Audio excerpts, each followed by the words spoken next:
Welcome to Grow Gracefully, a space to talk about faith, growing, healing, and becoming. I'm your host, Millenia Alis, and if it's your first time here, I just want to say welcome and thank you for tuning in and listening. Grow Gracefully is a podcast rooted in honest conversation, real testimonies, and a safe space to become. It's intentional, authentic, and graceful. Here we uncover the spiritual and personal journey of becoming more like Christ. Today's episode is especially close to my heart. We're talking about the power of prayer. Prayer has a way of shaping our paths and strengthening us through life's hardest seasons. Sometimes the answers come right away, and other times they unfold months or even years later. I am excited to welcome a very special guest, my Titi Mims. From years as a nanny to building her own business as a newborn care specialist and pro doula, she has become someone families deeply trust during those early days with a new baby. She is going to share with us how prayer has changed her life and the ways that she's seen it show up along the way. So welcome. I am so honored to have you on my podcast.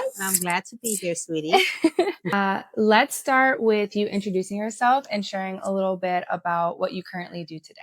So my name is Miriam Ortiz, and I'm a newborn care specialist and a postpartum doula. And I take care of babies as soon as they come home. The very first day they come home from the hospital, I take care of them. I go into the client's home and I'm there for 3 months. And within those 3 months, I get the baby sleeping through the night, which is one of the most important things. In 3 months? In 3 months, in 12 weeks. Okay. And I've been pretty blessed because the shortest amount has been 8 weeks and the longest amount has been 11 weeks. And that was with the triplets. Okay, So yes, triplets. Yes, I've done twins, I've done triplets, and I've done one. Okay, I love it. Triplets. How is that? Just give a little bit. Well, when I first started with them, she only had the one home. So I started with one. And then a week later, we got the second one that came the next day. And then the next day came the three. And to be honest with you, it was the best experience that I could have ever experienced. I was nervous, but praying to God and knowing that He's in my heart and that this is what I love to do, that I was going to be okay. And I was. That's I awesome. prayed constantly and I was able to get all three of them on the same schedule. And by the time I was done in 11 weeks, I had them sleeping through the night from 7 to 7. That is so amazing. Speaking on God and God leading you, Yeah. was this the path you saw for your life? And did God lead you in here in a different way? It's kind of interesting because when I was young, I was maybe around 9, I think. My mom had my little brother and my parents were working 2 jobs and their goal was to get us out of the city and move us out to the country. So I had to take a big role in raising my little brother. I remember telling myself that I never wanted that responsibility. I told myself that kids weren't for me. I loved it, but I didn't want to be responsible for a child. So I made a conscious decision to not have children. So by the age of 11, I knew that I didn't want children. And you were like, I knew stern it, on that. but very stern. And Yeah. I knew that I loved them and I loved to take care of them. And at that time, I didn't know that that was what I was meant to do. Yeah. I think that when I found out I was working I graduated from high school, started working with where my aunt was vice president and I was working in accounting and I hated it. And I remember loving to take care of the kids. I remember meeting my husband and his family had a lot of babies. And I always was attracted to the babies and holding the babies and they would fall asleep. I was an instant, they would stop crying and stuff. But I don't think I really got it until my aunt came to me and told me that the CEO's sister was looking for a nanny. I had no idea what a nanny was. I was 19 years old. And I told my aunt, yeah, they came up and interviewed me. And within that weekend, I moved with them to Philadelphia. Wow. And I was with them for 5 years. I was at my happiest then. And I think I still didn't really know that that was what I was meant to do until I decided that I wanted to do exactly what I was doing, but I wanted to explore. I wanted to leave Pennsylvania and I wanted to do what I was doing, but somewhere else. And that's where me moving to Michigan and finding a position with 2 physicians in Ann Arbor with 5 children. Wow. Okay. Yes. With the youngest being how old and the oldest 2. being how old? The youngest was 2 and the oldest was 10 at the time. And I was with them for 2 years. And now I knew it. I knew that this was what I was meant to do. But I wasn't doing it correctly, though. I didn't know exactly how to go about it until I wanted to take care of less kids. So I had another position lined up, but the family asked me if I can interview the nanny that was coming in. And she came in and she told me how much they were paying her and what she was doing. And I was like, wow, I couldn't believe it because I was there 2 years later. Yeah. So she told me that she came from a school, an English nanny and governess school. So I packed up. I left a full apartment, just what fit in my car, and went to school. Wow. And at the school, it was That was an in-person Yes. school? Okay. Yeah, it was a 4-month course and you had to go live there. It was every day. And you had your Friday family that had a newborn, a 2-year-old and a 5-year-old. And every Friday you went to this family and you took care of their children. I took all kinds of classes, nutritionist, horseback riding, library, museum. We even took Tai Chi. Wow. Yeah, it was amazing. All the development courses that you can think of from newborn to the age of, I think it was 8 and 10. Okay. And then this school then acts as your agent. Mm-hmm. Families will come through the school and they will meet you and interview you. And then they will fly you. If they liked you, they fly you to where they were. And then you did an in-person interview with them for the weekend. And then you came back. And then if they really liked you, they made an offer. And that's how I got my first real nanny job. Not that the one that I had for 5 years wasn't real, but this was different. I learned so much about just really honestly taking care of children, not plopping them in front of a TV. Yeah. This is about one-on-one. At that time, to be honest with you, I really honestly felt that I was doing what God called me to do. I explained it in the sense that when I was with the children, I was at my happiest. It wasn't a job to me. It wasn't work. I always say that it's like taking candy from babies because, I mean, I will get paid, but it wasn't about the money. It was about the satisfaction of being able to take care and love these children and be in a team with the family. You know what I mean? I didn't want to go in and raise the children. If I wanted my own children, I would have had them. Yeah. It's about being a team with mom and dad and helping them as much as I could help them.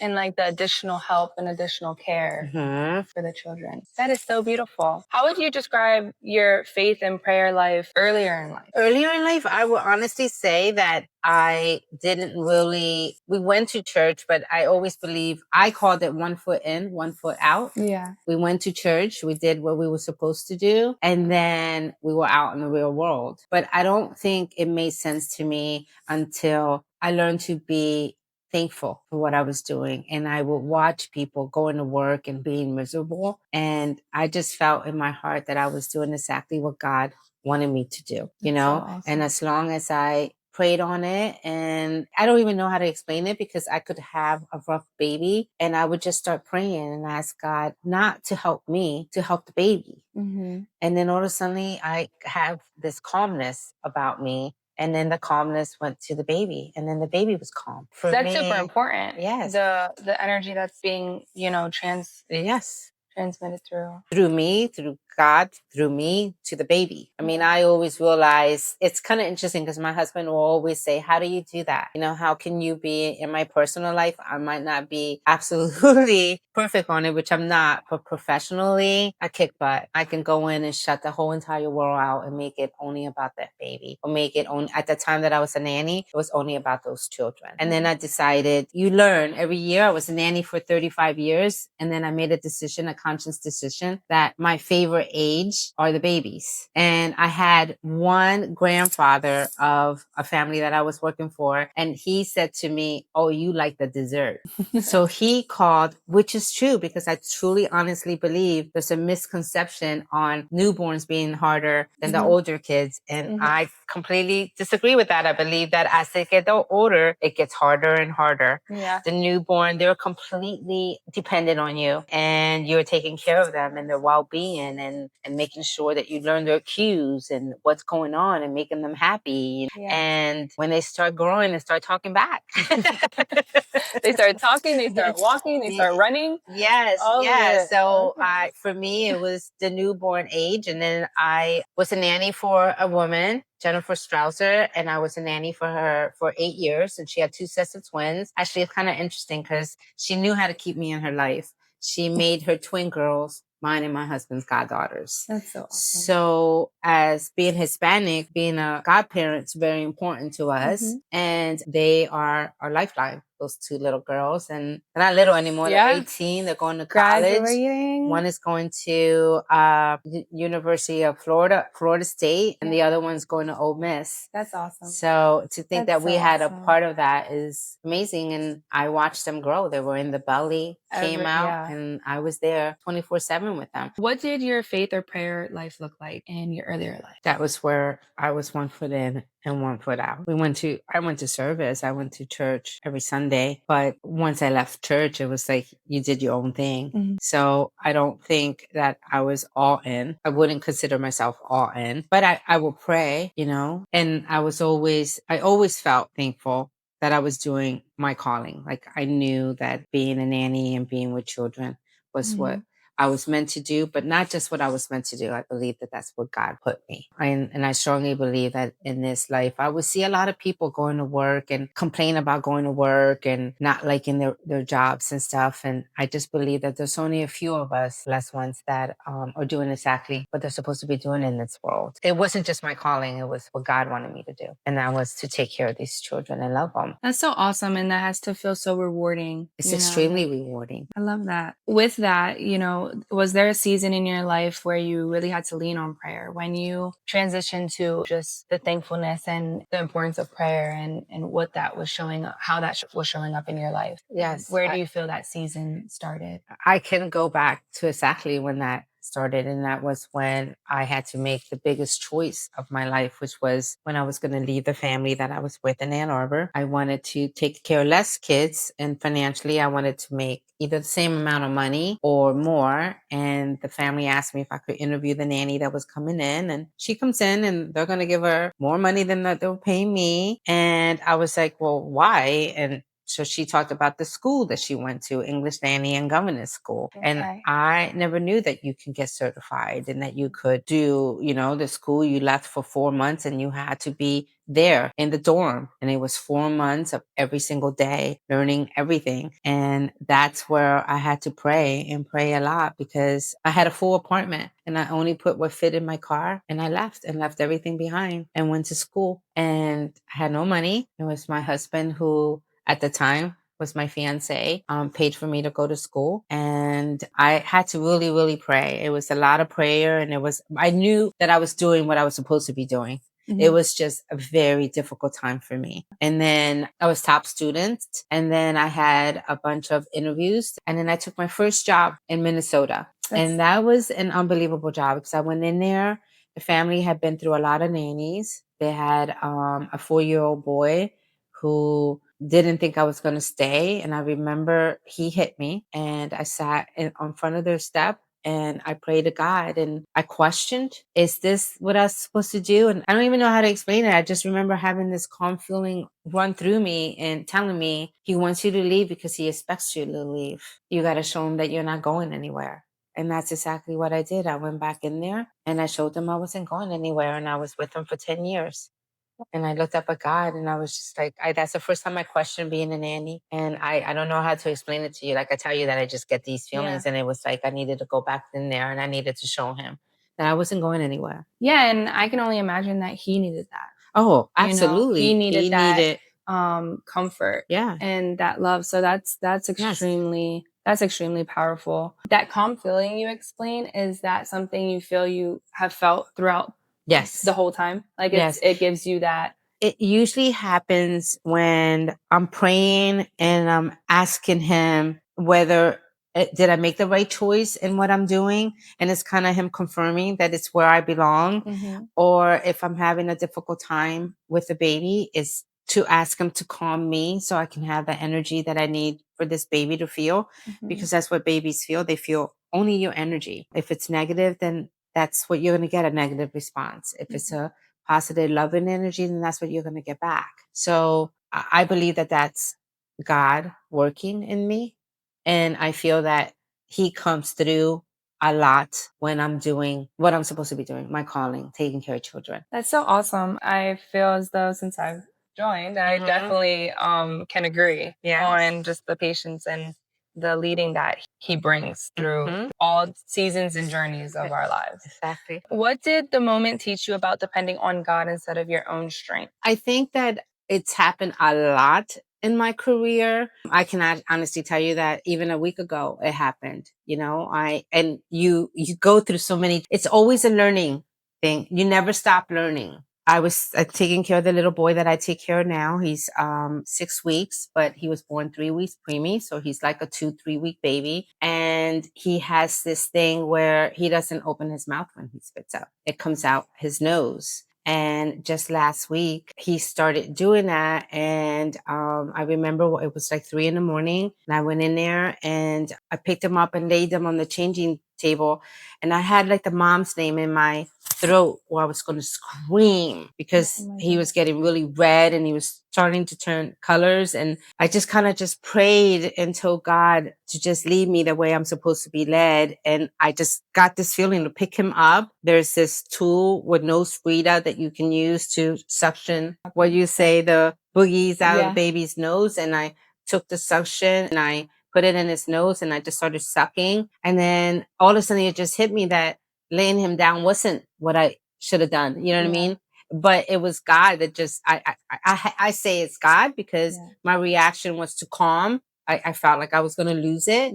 And I got this instant calm feeling. Picked up the baby, calmed myself, calmed the baby, suctioned his nose, and then everything was fine. But it was in that little 1 minute, that moment that I Felt that feeling. I felt that I was going to lose it. And all of a sudden that calm feeling came through me. But my first reaction was to reach out to him. Oh God, lead me. And that's exactly what he did. I know that a lot of people, I don't know if you believe it or you don't believe, you know what I mean? I believe it because I've seen it. I've seen it in my life. I've seen it when I'm dealing with the babies. And it's the power of prayer because I pray a lot. It's interesting because I can go on and on. Like right now, I think about when I sit there in the middle of the night and I'm feeding the baby and I look at their tiny fingers and their tiny toes. And I think about how dependent they are completely on me. You know what I mean? And it's just not on me because I have God within me. You know what I mean? So it's what I can give them and to love them. And they are a gift. They are God's gift to this world. You know what I mean? And I feel so honored that I get to nourish them and love them and take care of them and pray over them. Have all the blessings for them. I want the blessings for them. I pray to God that he can eat all his bottle and his ounces so he can get strong and he can be healthy and his brain is growing. And I want him to sleep so he can develop his brain. And everything that I'm praying at that moment, at that time is for that child. That is extremely a blessing. Just having the gift to be able to do that though too. Because I feel like it's also very natural. Like you've gotten your education, but it comes very natural. Yes. It's kind of funny how some of the parents are like, there's the dog whisperer, there's the horse whisperer, and then there's the baby whisperer, you know? You are the baby whisperer. Or they call me their secret weapon, you know? And I tell my parents, you know, they could be crying and you could be holding them and they're crying and I take them and they stop, you know, and I never want the parents to feel bad or I just want them to understand that I have a different kind of energy going through me and my energy is not anxiety. It's not, you know, when they cry or nothing like that. My energy is all love and it's God and prayer. Talking about prayer in that way of you praying over the babies, is there a specific prayer that you pray over the babies? Yeah, I say a lot to Our Father. Our Father in heaven. Our Father who art in heaven, hallowed be the name. The kingdom come, thy will be done on earth as it is in heaven. Give us this day our daily bread and forgive us our trespasses as we forgive those who trespass against us. And lead us, Lord, not into temptation. Deliver us from all evil. Literally in Matthew 6, 9 through 13. And it's under the prayer of the simple prayer that you can say. Because it says here earlier in Matthew 7, when you pray, do not keep on babbling like pagans, for they think they will be heard because of their many words. But you say such a simple prayer over an innocent baby. And I say that prayer, no lie, up to 6 times throughout my night with the baby. It's how I start the day with him when I sit on that rocking chair. And it's how I say it when I grab him, give him their next feeding. I just constantly pray and I see the work. That's the only way I feel that I can honestly say that I can get your child sleeping, because everybody questions it. How do you do it? And I strongly believe that I do it with prayer and with God. You bring God's presence. That's really ultimately like what because you're doing. These are the gifts of God that we're taking care of. Is bringing His presence. It's a full circle, and I am blessed and honored to be part of that. Everybody will consider you work too much. You're constantly working. You don't have your own life. This is my life. This is my life. This is what makes me the happiest. Other than my husband, that's my happy place. This is my second happiest place, I would say, is to be with babies. I look forward to going to work. I don't question it. I work 7 days a week for 3 months. It depends on what the family wants. But most of the time I'm on 7 days, 7 to 7 for 3 months. That would seem like a lot, but you're saying that it doesn't even feel, It doesn't faze me as long as I'm with the baby. So beautiful. And I mean, extremely helpful to the parents too. Oh, yes. Because I just don't go in and take care of the baby. Take care of the whole family. I take care of mom, take care of dad. I take care of the brothers and sisters. I'm like an elf in the middle of the night. I do. I like that. I feel that God has a plan for all of us, and you have to listen and pay attention and find what it is that you are best at and not question it. Know it. You know what I mean? Like I knew that I loved taking care of babies. I knew that I didn't want them, but I knew that I loved them. And I knew that that was something special that I had within me. I didn't question it. I allowed God to lead me. Even to this day, I believe that I'm not where I'm supposed to be, that there's something else that He has for me to do, which is kind of interesting that my husband says I get to bless now with my business. I get to bless all these different families instead of just blessing one family for 10 years or 3 years. I get to go in for 3 months and be able to bless a bunch of different family and take care of these babies. But I learned not to question what I do. I learned to have faith and trust Him. And it's carried over in my personal life. I truly believe that He has a purpose for all of us. And we need to just sit back and listen. It all makes sense. When I'm sitting with the babies at 2, 3 in the morning while everybody else is sleeping, it's the best feeling. You're not getting a lot of sleep, or you're going to get sick, or you're going to do this, or this is happening, or you're working too much and you don't have a life. This is what I call my life. This is what I'm supposed to be doing. And it's beautiful because it is truly a gift of yours, and God will use your gifts and amplify them. Even transitioning from being a nanny for 35 years to being able to create this business with a family you nannied for, right? Oh, yes. So tell me a bit about how that all unfolded. Well, I always felt that I needed to do like my own business, but I'm not a business person in the sense of, taxes and finance and all that. Actually, that was always the hardest part for me, was the financial side of this. But I had Jennifer Strausser, who I was a nanny for 8 years. She had 2 sets of twins. And I was with the family and I wanted to make a change. And she just felt like I needed to be able to bless a bunch of families, not just one family. And she's the one that came up with the idea of starting Infant Bliss. And for me to go in and take care of a newborn for 3 months and then go to the next family. I mean, I happen to be really blessed because if I don't have a contract, most of my families don't want me to go. Yeah, they extend your contract. So they extend the contract, and it has to stay open after the 3 months, because if I have something else come in, I got to go to that.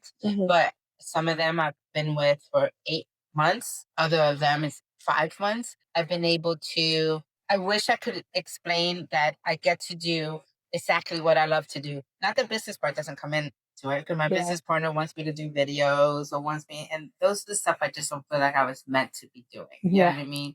I always say to anybody that's talking to me is, give me a baby and I could do anything. Give me a computer, I can't do anything. Give me a phone, I can't do anything. But give me a baby and I can do it. And and that's all God, the gift that He instilled in me. Is there anything that you would say to someone who may be like, watching and just kind of struggling in their prayer life, or maybe they're not hearing it right away? Do you feel like you might have prayed for something and had to wait, and how would you? I've had some really difficult times. I mean, I feel like when I left the one family after 10 years, that was so traumatizing for me. It was a new thing that I had to learn, and I had to really be strong and really pray on it because I became very attached to those children. And I had to learn that they're not my children. I go in and I do exactly what God needs me to do and bless them and take care of them. Then I have to leave. And it used to be really hard for me. With that attachment, Yeah. like having that. Yeah. But as long as I love them at that time and at that point that I'm there 150%, then I walk out with a full heart. And God knows that I gave him my all, and then I go to the next family and then I do the same thing, Yeah. So in the question that you asked, I say, if you feel it's not being answered inside you, you're not allowing it. It's too many questions and a lot of reasons. I learned not to ask the reasons why. He knows them. He knows why. Why should I ask why? Very true. Very true. Unfortunately, I feel like that's kind of part of the society now is like, why? Like, why didn't this work, or why didn't this door open? And so that's really good intel of just listening and being okay with what he tells you, And or how he moves things. Yeah, how he moves things for you. It's what you do with what he puts in front of you and how you handle it. And as long as you handle it with grace and with him, it all works out. That's truly beautiful. Anything you want to say additionally of everything you've accomplished and where you're at now, and just the beautiful families you've touched? Yeah, I still feel that there's more. You know what I mean? I really in my heart feel that there's more to where I need to be, and not just me, but my husband and I. And I'm listening. Yeah. I'm just listening. I'm letting him guide us. Where do you think you are right now in that? Like, you're listening, but do you feel like it's in, like, he's working on it now? Absolutely. He's definitely working on it. He's putting the steps there. Yeah. We just have to pay attention. Okay. He's opening those pathways is how we're going to go about it and what we're going to do with it. Still remaining where you are right now in this season. Yes.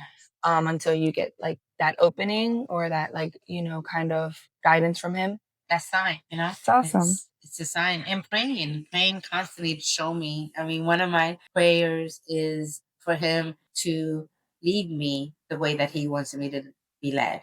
I want to walk in the footsteps that he has for me. And it's kind of interesting because I'll tell you, my personal life, I'm very stubborn, very hard-headed, very opinionated. But when it comes to my professional life and when it comes to these children and these families, all that is out the window. But you still feel you have that prayer life for your personal life. Oh, absolutely. Too. Yeah.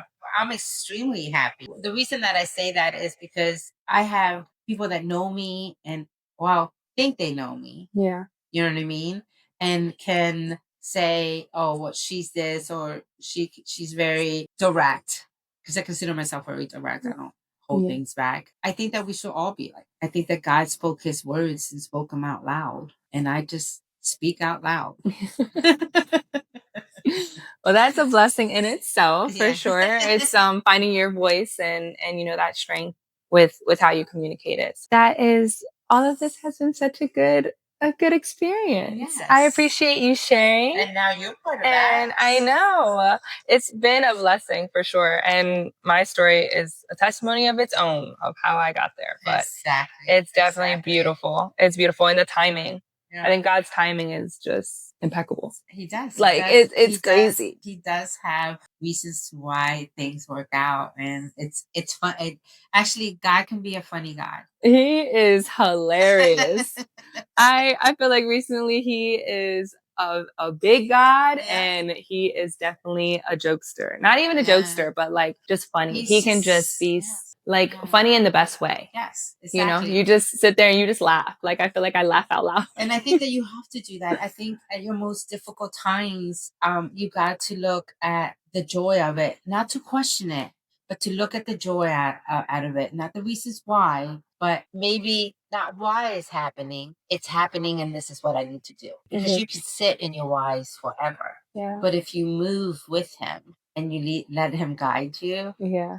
it's a fun experience. And again, there's ups and downs because that's life. Life is ups and downs, but it's what you do when you're down. And I today have more faith than I've ever had. My life today is filled with complete faith in him and complete trust in him. I wouldn't be able to say that 5-10 years ago. I wouldn't be able to stand on my word with him today, years ago, but today I can. Today I am fully entrusted in him, my life to him, and believe that he has a purpose for it. Amen. Well, I think that's the biggest takeaway is just listening. You know, praying and listening is really the importance of it all. Yes. So again, I want to thank you for joining me and telling me your story. I love it. I love it.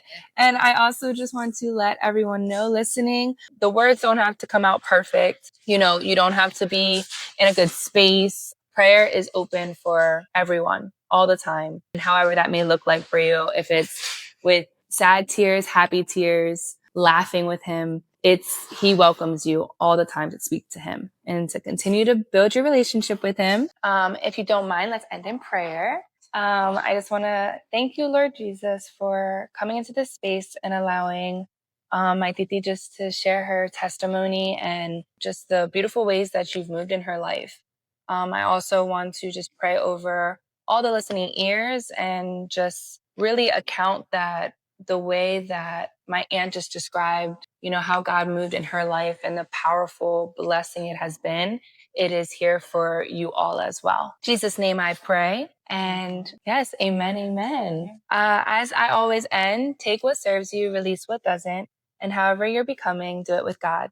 Continue to grow gracefully.